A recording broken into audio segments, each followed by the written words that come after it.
மாசில்லா சுத்தமா திரு புண்ணிய தீர்த்தத்தினால் குற்றம் நீங்கி விட குணமாறேற்ற ஆட்டுக்குட்டியின் ரத்தத்தினால். மாசில்லா சுத்தமா திரு புண்ணிய தீர்த்தத்தினால் குற்றம் நீங்கி விட குணமாறேற்ற ஆட்டுக்குட்டியின் ரத்தத்தினால். அன்பானவர்களே, புதிய ஏற்பாட்டு தொழுகைக்கு திரும்புங்கள். இடம் YMCA வளாகம், ஹைகோர்ட் எதிரில், பிரதி ஞாயிறு காலை 11 மணி அளவில் அன்புடன் அழைக்கிறோம். Come and worship with us every Sunday at 11 AM, YMCA Hall, opposite High Court, Parish Corner. பிதாவாகிய தேவனுக்கும் நமது ஆண்டவராகிய இயேசு கிறிஸ்துவுக்கும் பரிசுத்த ஆவியானவருக்கும் இப்பொழுதும் எப்பொழுதும் சதா காலங்களிலும் மகிமை உண்டாயிருப்பதாக. நாம் யாவரும் தேவனை மகிமைப்படுத்தும்படியாக உற்சாகமாக பாடி தேவனை துதித்து அவருடைய நாமத்தை மகிமைப்படுத்துவோமாக.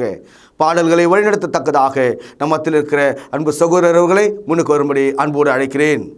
தரைக்கடல் உயிர்வான் சகலமும் படைத்த, தரைக்கடல் உயிர்வான் சகலமும் படைத்த தயபர பிதாவே நமஸ்காரம். சர்வலோகாதிபா நமஸ்காரம். சர்வ சிருஷ்டிகனே நமஸ்காரம். சர்வலோகாதிபா நமஸ்காரம். சர்வ சிருஷ்டிகனே நமஸ்காரம். தரைக்கடல் உயிர்வான் சகலமும் படைத்த தயபர பிதாவே நமஸ்காரம். தரைக்கடல் உயிர்வான் சகலமும் படைத்த தயபர பிதாவே நமஸ்காரம். இந்த தொழுகையின் முதல் ஜெபத்தை தேவன சமூகத்துக்கு ஒரு பலி போல ஏறெடுக்கத்தக்கதாக நம்மத்தில் இருக்கிற சகோதரரை அன்போடு அழைக்கிறேன். உன்னதங்கள் மத்தியில் வாசம் செய்யும் நீதியும் பரிசுத்தமும் நிறைந்த பரம்பிதாவே, உம்மை தொழுது கொள்ளத்தக்கதாக இந்த நாளுக்காக, இந்த தருணத்தை நீர் கொடுத்ததற்காக உம்மை துதிக்கின்றோம். நல்ல பிதாவே, இப்பொழுது கூட நாங்கள் உள்ளத்தின் ஆழத்திலிருந்து உம்மை துதிக்கவும் பிதாவே, ஆவியோடு உண்மையோடும் உம்மை தொழுது கொள்ளவும் நீர் எங்களுக்கு தயவு செய்தரலும். கிருபையின் நிறைந்த பரமபிதாவே, உம்முடைய நன்மைகள் நாங்கள் நினைத்து பார்த்து, நீர் எங்கள் மீது வைத்திருக்கிற அன்பை நினைத்து பார்த்து உம்மை துதிக்க போற்ற எங்களுக்கு தயவு செய்தரலும் தாப்னே. இந்த தொழுகை முழுவதையும் உம்முடைய கரங்களிலே அர்ப்பணிக்கின்றோம். நாங்கள் உம்மீது விசுவாசமாக இருக்க, இயேசு கிறிஸ்து மீது விசுவாசமாக இருக்க எங்களுக்கு கற்றுத்தாரும். இந்த தொழுகையை நீர்தாமே துவக்கு முதல் முடிவரை அங்கீகரித்து ஆசீர்வதிக்க வேண்டுமாய் இயேசு கிறிஸ்து முன் நினைப்பிக்கிறோம் நல்ல பரமபிதாவே, ஆமென். பிதா குமாரன் பரிசுத்தாவி நாமத்திலே உங்களை ஆசீர்வதித்து இந்த பொதுவான தொழுகைக்கு வரவேற்கிறேன். உலகளாவிய திருச்சபையே, தேவதாசர்களே, இந்த புதிய காலையிலே நாம் வாசிக்கவும் உணரவும் எழுப்புதல் அடையவும் நினைவாற்றல் பெறவும் கர்த்தருடைய புத்தகத்திலிருந்து யோவான் எழுதிய திருவார்த்தை 6ஆம் அதிகாரத்திலிருந்து நற்செய்தி நான் உங்களுக்கு கொண்டு வருகிறேன். யோவான் 6:48. ஜீவ அப்பம் நானே, I am the living bread. அற்புதமான இந்த வார்த்தையை நமது ஆண்டவர் தனது வாயினாலே அவர் கப்பர்நாகமுக்கு வந்த பொழுது அவருடைய சீஷர்களுக்கும் அவர்களை பின்தொடர்ந்து வந்த மக்களுக்கு முன்பாக சொல்லுகிறார். நம்மை பார்த்து நீங்கள் சாப்பிடுகிற சாப்பாடும் தண்ணீரும் நான் தான் என்று ஒருவர் சொன்னால் நமக்கு ரொம்ப ஆச்சரியமாக இருக்கும். ஜீவ அப்பம் நானே என்று சொன்னார். இஸ்ரவேல் ஜனங்கள் 40 ஆண்டுகள் வானத்திலிருந்து மன்னா விழுந்து அதை சுவையான அப்பமாக மாற்றி சாப்பிட்டார்கள். அந்த 40 ஆண்டு கால மக்களை பார்த்து ஜீவ அப்பம் நானே என்று இயேசு சொன்னால் அது அவர்களுக்கு எப்பேற்பட்ட ஒரு அதிர்ச்சியும் ஆச்சரியத்தையும் கொடுத்திருக்கும் என்று எண்ணி பாருங்கள். ஆனால் இந்த ஜீவ அப்பம் எது என்று அவரை பின்னால் சொல்ல ஆரம்பிக்கிறார். யோவான் 6ஆம் அதிகாரம் 51வது வசனம், நானே வானத்திலிருந்து இறங்கின ஜீவ அப்பம், இந்த அப்பத்தை புசிக்கிறவன் என்றென்றைக்கும் பிழைப்பான். நான் கொடுக்கும் அப்பம் உலகத்தின் ஜீவனுக்கென்று நான் கொடுக்கும் என் மாம்சமே என்றார். இப்போது இயேசு கிறிஸ்து ஜீவ அப்பம் என்று சொன்னது தன்னுடைய சரீரம் என்று சொல்கிறார்.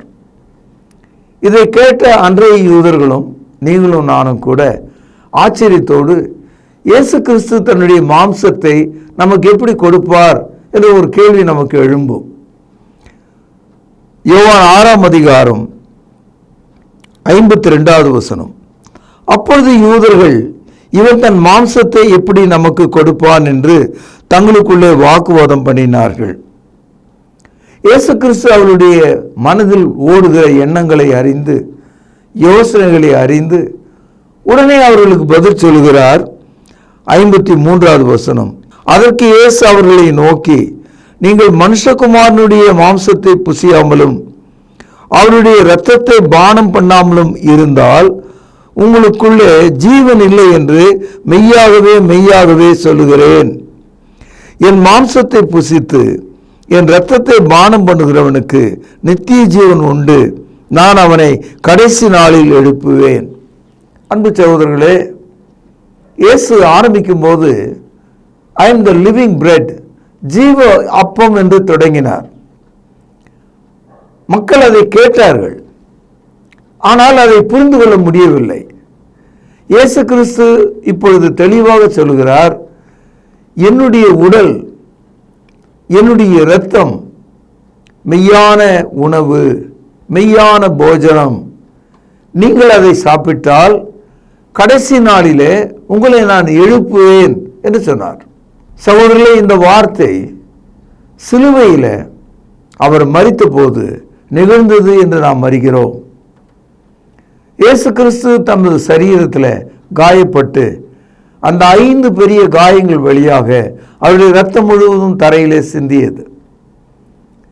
இயேசு இந்த விருந்தை, இந்த மரணத்தை குறித்து பேசும்போது மத்தேயு 26ஆம் அதிகாரம் 26 முதல் நாம் படிக்கும்போது, அவர் அப்பத்தை எடுத்து, அவர் பாத்திரத்தை எடுத்து, இதை வாங்கி புசியுங்கள், இதை வாங்கி பானம் பண்ணுங்கள், பாவம் மன்னிப்பு உண்டாகும்படி அநேகருக்காக நான் சிந்துகிற புதிய உடன்படிக்கை என்று சொன்னார்.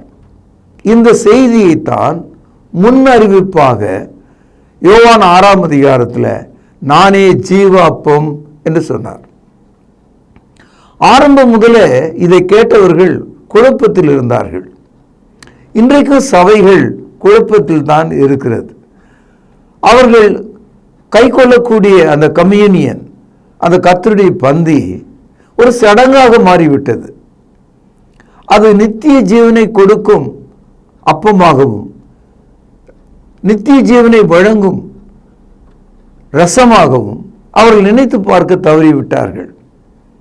விசுவாசம் இல்லாமல் நீங்கள் எத்தனை முறை கர்த்தருடைய பந்தியை எடுத்துக்கொண்டாலும் அது உங்களுக்கு பயன்படாது. Without faith you cannot observe the Lord's table.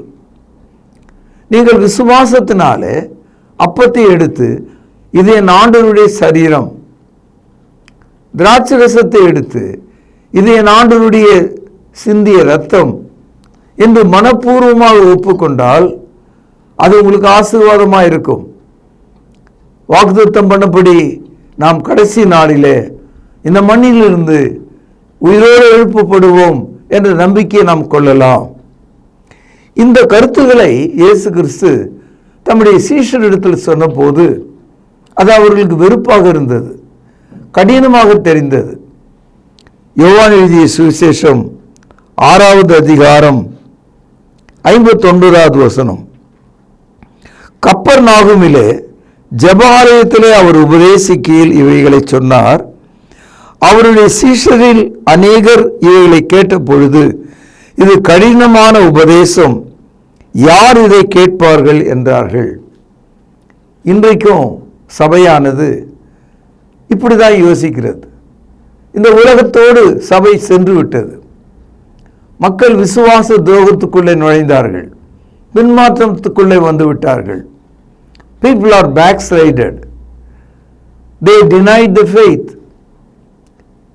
It is a hard doctrine. இது கடினமான உபதேசம் என்று சொன்னார்களாம்.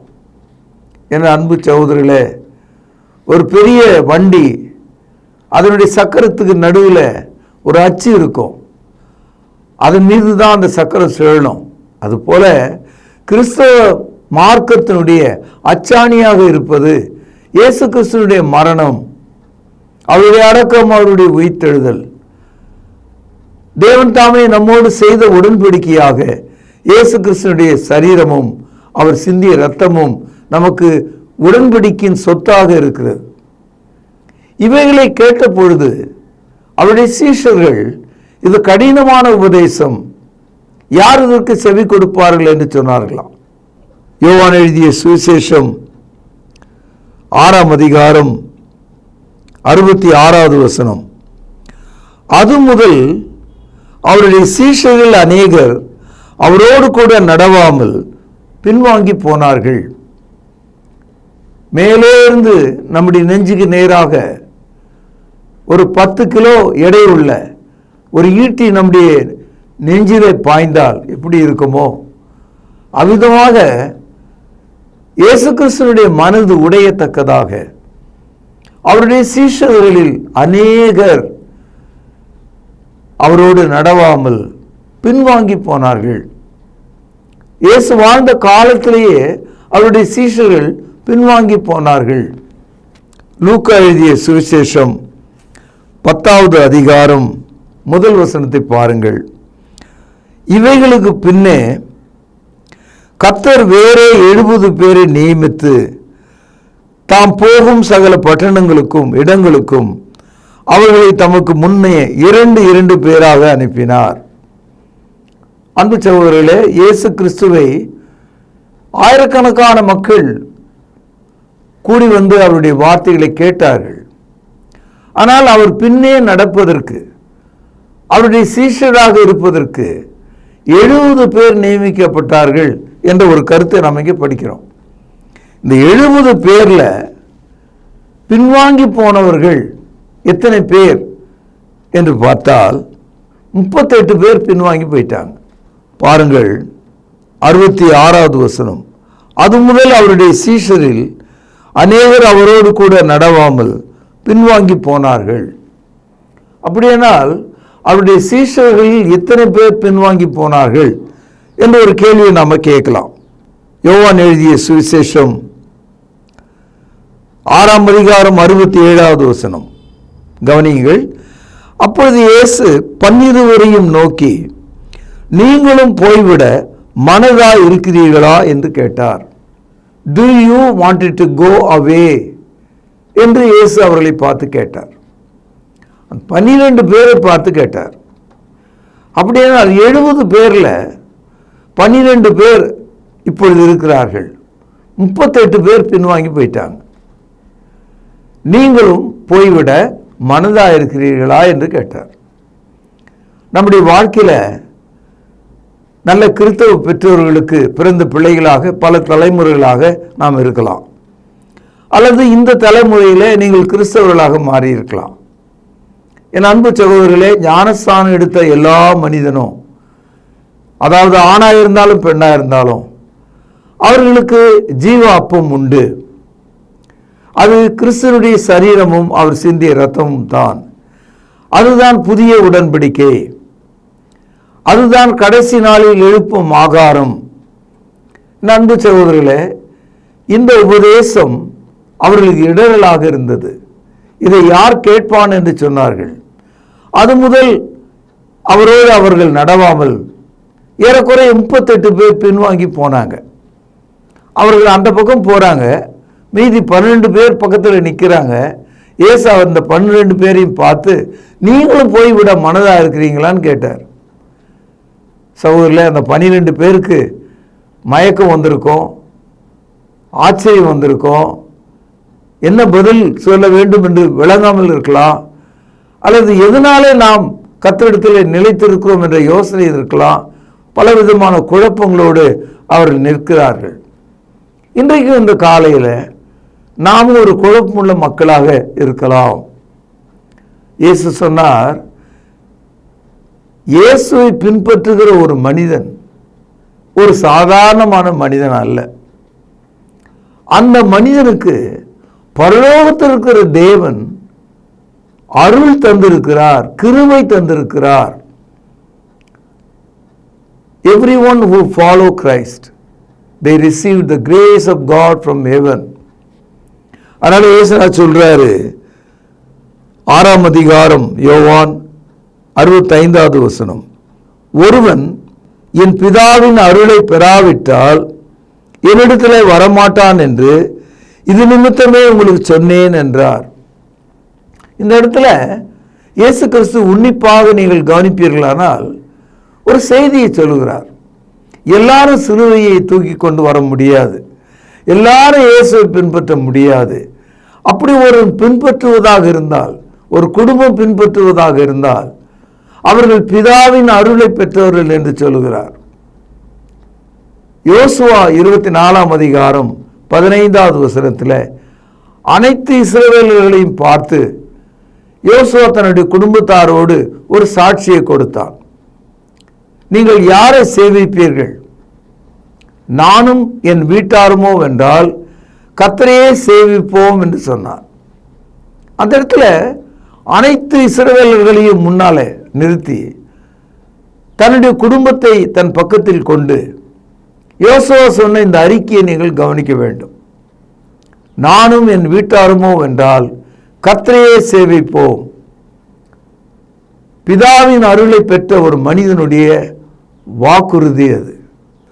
அப்போஸ்தலர் நடபடிகள் 13வது அதிகாரம்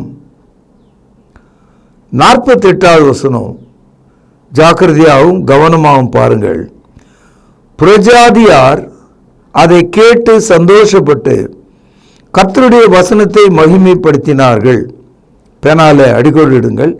நித்திய ஜீவனுக்கு நியமிக்கப்பட்டவர்கள் எவர்களோ அவர்கள் விசுவாசித்தார்கள். அதாவது லட்சோப லட்ச மக்கள் வசனத்தை கேட்கிற எல்லாரும் ஆண்டவருடைய பிள்ளைகளாக மாற முடியாது. நித்திய ஜீவனுக்கு நியமிக்கப்பட்ட இருதயமுடைய மக்கள் தேவ வசனத்தை கேட்டு மகிமைப்படுத்தினார்கள். Those who are appointed for eternal life, they listened the word of God and glorified him. அதனால்தான் இந்த நாட்டில் ஏறக்குறைய 2000 ஆண்டுகளாக தோமா காலம் முதற்கொண்டு நற்செய்தி சொல்லப்பட்டாலும் கிறிஸ்தவர்களுடைய எண்ணிக்கை 3% இருப்பதற்கு தான் காரணம். 150 ஆண்டுகளுக்கு மேலாக இங்கிலாந்து நாட்டு மக்கள் இந்த நாட்டை ஆண்டாலும் கூட ஒருவரையும் அவர்களால் மாற்ற முடியாது. வேத புத்தகத்தை படிக்க நூற்றுக்கணக்கான முறை அவகாசத்தை பெற்றுக்கொண்ட காந்தியடிகள் கூட அவருடைய இருதயத்தை கர்த்தருக்கு கொடுக்க முடியாது. நீங்கள் நினைக்கிறபடி எல்லா மனிதர்களும் கர்த்தருடைய சித்தத்தை செய்கிறவர்கள் அல்ல. இயேசு அவர்களை பார்த்து கேட்டார், நீங்களும் போய்விட மனதா இருக்கிறீர்களா? பிதாவின் அருளை பெற்றவர்கள் போக மாட்டார்கள். பிதாவின் அருளை பெறாதவர்கள் அவர்கள் ஓடி போவார்கள். ரோமருக்கு எழுதிய நிருபம் 8வது அதிகாரம் 29வது வசனம், தம்முடைய குமாரன் அநேக சகோதரர்களுக்குள்ளே முதற்பேரானவராய் இருக்கும் பொருட்டு கவனிங்கள், தேவன் எவர்களை முன்னறிந்தாரோ, ஆங்கிலத்தில் ப்ரீடிஸ்டைன்ட், ப்ரீ பிளான்ட், எவர்களை முன்னறிந்தாரோ அவர்களை தமது குமாரனுடைய சாயலுக்கு ஒப்பாயிருப்பதற்கு முன்குறித்திருக்கிறார். ஃபோர் ஆர்டைன்டு, தெரிந்து கொள்ளப்பட்டவர்களை இங்கே முன்குறித்திருக்கிறார். 30வது வசனம், எவர்களை முன்குறித்தாரோ அவர்களை அழைத்திருக்கிறார். they are called. எவர்களை அழைத்தாரோ அவர்களை நீதிமான்களாக்கி இருக்கிறார். they are justified. எவர்களை நீதிமானாக்கினாரோ அவர்களை மகிமைப்படுத்தி இருக்கிறார். they are glorified. ஆக தேவன் எவர்களை முன்குறித்தாரோ, எவர்களை தெரிந்து கொண்டாரோ அவர்களை அழைத்திருக்கிறார். எவர்களை அழைத்தாரோ அவர்களை நீதிமான்களாக்கி இருக்கிறார். எவர்களை நீதிமானாக்கினாரோ அவர்களை மகிமைப்படுத்தி இருக்கிறார். Christianity, it is not a religion of by chance. ஆகவே தேவனால் முன்குறிக்கப்பட்டு அழைக்கப்பட்டு தீர்மானிக்கப்பட்ட மனிதனாக நீதிமானாக்கப்பட்ட மக்கள் பரிசுத்தமாக்கப்பட்டு மகிமைக்குரியவர்களாக மாற தேவனுடைய சித்தம் இருக்கிறது. ஆகவே இயேசு கிறிஸ்து கப்பர்நாகூமுக்கு வந்த பொழுது பின்வாங்கி போன அந்த சீஷர்கள் மத்தியில் மீதமாயிருந்த அந்த 12 பேரை பார்த்து, நீங்களும் போய்விட மனதாய் இருக்கிறீர்களோ என்று கேட்டார். காரணம் என்னன்னா, கிறிஸ்தவ வாழ்க்கை கடினமானது. மத்தேயு 7வது அதிகாரம் 13-14 வசனங்கள். இடுக்கமான வாசல் வழியாய் உட்பிரவேசியுங்கள். கேட்டுக்கு போகிற வாசல் விரிவும் வழி விசாலமாயிருக்கிறது, அதன் வழியாய் பிரவேசிக்கிறவர்கள் அநேகர். ஜீவனுக்கு போகிற வாசல் இடுக்கமும் வழி நெடுக்கமாயிருக்கிறது, அதை கண்டுபிடிக்கிறவர்கள் சிலர். வாழ்க்கை இடுக்கமான நெருக்கமான வேதனை தரத்தக்கதாக இருக்கிறது. அந்த வழியை கண்டுபிடிப்பதே கடினம். ஆனால் அதிலே போகிறவர்கள் நித்திய ஜீவனுக்குள் போய் கொண்டிருக்கிறார்கள். ஆகவே அன்பு சகோதரர்களே, இந்த காலையில் கப்பர்நாகூமிலே இயேசு வந்த பொழுது நானே ஜீவ அப்பம் என்று சொன்னார். இந்த அப்பத்தை புசித்து என் இரத்தத்திலே பானம் பண்ணுகிறவனுக்கு நித்திய ஜீவன் உண்டு என்று சொன்னார். கடைசி நாளில் அவனை எழுப்பேன் என்று சொன்னார். இப்படிப்பட்ட அனுபவத்தை என் பிதாவின் அருளை பெற்ற மக்கள் பாக்கியமாக பெற்றிருக்கிறார்கள் என்று சொன்னார். அப்படிப்பட்ட ஒரு ஆசீர்வாதமும் வழி நடத்துதலும் ஆவிக்குரிய உற்சாகமும் இந்த காலையில் உங்களுக்கு உண்டாகும்படி, நீங்கள் தேவ பிள்ளைகளாய் வாழும்படி உங்களை ஆசீர்வதித்து இந்த ஜீவ வசனங்களை நான் உங்களுக்கு ஒப்புவிக்கிறேன். பிரார்த்தனை செய்வோம். பரலோகத்தில் வாசமாக இருக்கிற அற்புதமான தகப்பனே, இயேசுவிடத்திலிருந்து பின்வாங்கி போன சீஷர்களை பற்றி நாங்கள் கவனித்தோம். ஆம் தகப்பனே, பிதாவின் அருளை பெற்ற மக்களாக, முன்குறிக்கப்பட்ட மக்களாக, உமது அழைப்பை பெற்ற மக்களாக, நீதிமான்களாக்கப்பட்ட அனுபவத்தை அடைய மக்களுக்கு கிருபை தாரும். கேட்ட திருவசனத்தை ஆசீர்வதியும். ஆண்டவரும் கர்த்தரும் இரட்சகருமா இருக்கிற இயேசுவின் நாமத்தில் ஜெபம் கேளும் ஜீவனுள்ள எங்கள் நல்ல பிதாவே, ஆமென். நம்முடைய கர்த்தராகிய இயேசு கிறிஸ்துவின் கிருபையும் பிதாவின் அன்பும் பரிசுத்த ஆவியானவரின் ஐக்கியமும் நம் அனைவரோடும் சதா காலமும் நிலைத்திருப்பதாக. ஆமென். கர்த்தருடைய பந்தியிலே பங்கு கொள்ளும்படி நம்மை நாமே ஆயத்தப்படுத்துவோம். ஆண்டவராகிய இயேசு கிறிஸ்து காட்டிக் கொடுக்கப்பட்ட அன்று ராத்திரியிலே அப்பத்தை எடுத்து ஆசீர்வதித்து, இதை பிட்டு நீங்கள் வாங்கி புசியுங்கள், இது உங்களுக்காக பிற்கப்படுகிற என்னுடைய சரீரமாய் இருக்கிறது என்று சொல்லியிருக்கிறார். அப்பத்திற்காக நாம் ஜெபித்து இதில் பங்கு கொள்வோம். பரிசுத்தமும் இரக்கமும் தயவும் கிருபையும் நிறைந்த நல்ல ஆண்டவரே, உம்முடைய குமாரனாகிய இயேசு கிறிஸ்து சிலுவையிலே எங்களுடைய பாவங்களுக்காக தன்னுடைய இன்னுயிரை கொடுக்கும் பொழுது அவருடைய சரீரம் கிழிக்கப்பட்டது. அதற்கு ஒப்பாக இங்கு புளிப்பில்லாத அப்பம் இது வைக்கப்பட்டு இருக்கிறது. அப்பா, நீர் இந்த அப்பத்தை எங்களுக்கென்று ஆசீர்வதித்து தரும்படி விலையேற பெற்ற இயேசு கிறிஸ்துவனுடைய நல்ல நாமத்தினாலே இந்த ஜெபத்தை ஏறெடுக்கிறோம் அன்பின் பிதாவே, ஆமேன். அவர் அந்தபடியே பாத்திரத்தையும் எடுத்து, இந்த பாத்திரம் என் இரத்தத்தினால் ஆகிய புதிய உடன்படிக்கையாய் இருக்கிறது, என்னை நினைவு கூறும்படி இதை செய்யுங்கள் என்று சொல்லியிருக்கிறார். நாமும் கூட அவ்வண்ணமாகவே இதில் செய்யும்படியாக நாம் ஒன்று சேருவோம்.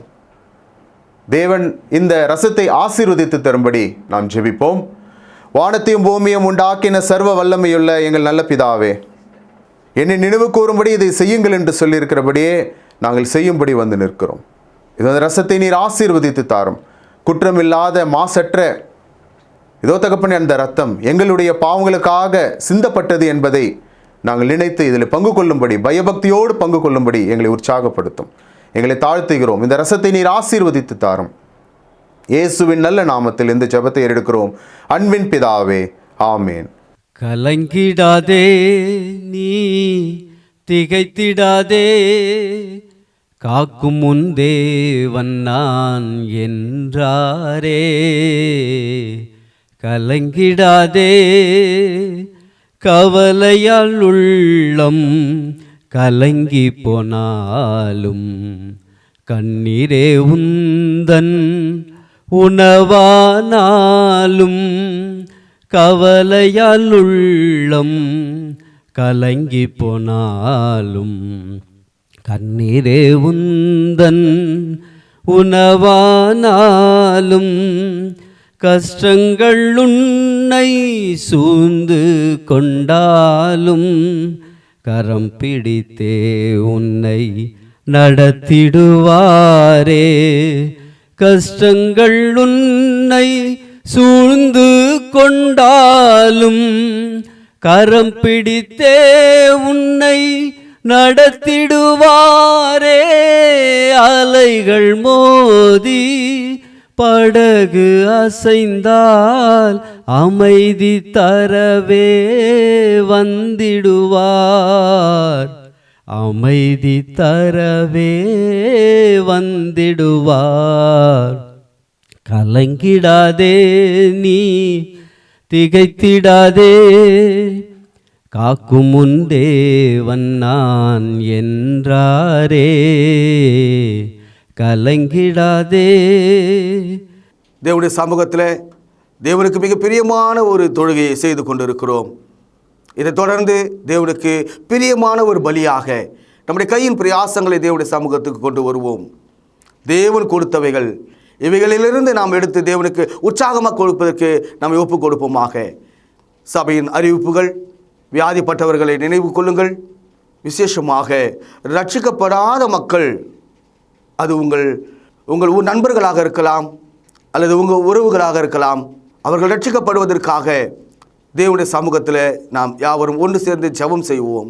தேவனை ஆவியோடும் உண்மையோடும் நாம் தொழுது கொண்டோம். இந்த தொழுகையின் நிறைவு ஜெபத்தை நம்மத்தில் இருக்கிறதான சகோதரர் ஒருவர் முன்வந்து ஜெபித்து இந்த தொழுகையை நிறைவு செய்து தரும்படி அன்பாய் கேட்டுக்கொள்கிறேன். பரலோகத்திலே வாசமாக இருக்கிற எங்கள் நல்ல பிதாவே, உம்முடைய வார்த்தையினால் எங்களை சந்தித்ததற்காக உமக்கு ஸ்தோத்திரம். அண்ட சராசரங்களின் மீது அதிகாரமுடையவராகிய உமக்கு எங்களை தாழ்த்தி ஒப்புக் கொடுக்கிறோம். வார்த்தையினால் சர்வத்தையும் தாங்குகிற எங்கள் ஆண்டவர் இயேசு கிறிஸ்துவின் கீழாக எங்களை ஒப்புக் கொடுக்கிறோம். நாங்கள் எதையுமே செய்ய முடியாது, ஆனால் பரிசுத்த ஆவியின் பலத்தினாலே செய்ய முடியும் என்பதனால் அந்த பரிசுத்த ஆவியானவருடைய ஆளுகைக்கு எங்களை ஒப்புக் கொடுக்கிறோம். தொடர்ந்து எங்களையும் எங்கள் வீட்டாரையும் பிள்ளைகளையும் ஆசீர்வதிப்பீராக. வியாதியை சுகமாக்கும், பலவீனங்களை நீக்கும், பலவிதமான பாரங்களில் நின்று விடுதலை செய்யும். உம்முடைய மக்களுக்கு வேண்டிய சமாதானத்தை தாரும். ஆண்டவர் இயேசு கிறிஸ்துவின் மூலமாகவே நாங்கள் பிழைக்கிறோம், அவருடைய கிருபையினால் வாழுகிறோம். உம்மையை கனப்படுத்தி ஸ்தோத்திரித்து ஆண்டவரும் இரட்சகரும் ஆகிய இயேசு கிறிஸ்துவின் புண்ணிய நாமத்தில் துதித்து ஜெபிக்கிறோம் நல்ல பிதாவே, ஆமென். அன்பானவர்களே, புதிய ஏற்பாட்டு தொழுகைக்கு திரும்புங்கள். இடம் YMCA வளாகம், ஹைகோர்ட் எதிரில், பிரதி ஞாயிறு காலை 11 மணி அளவில் அன்புடன் அழைக்கிறோம். Come and worship with us every Sunday at 11 a.m. YMCA Hall, opposite High Court, Parish Corner.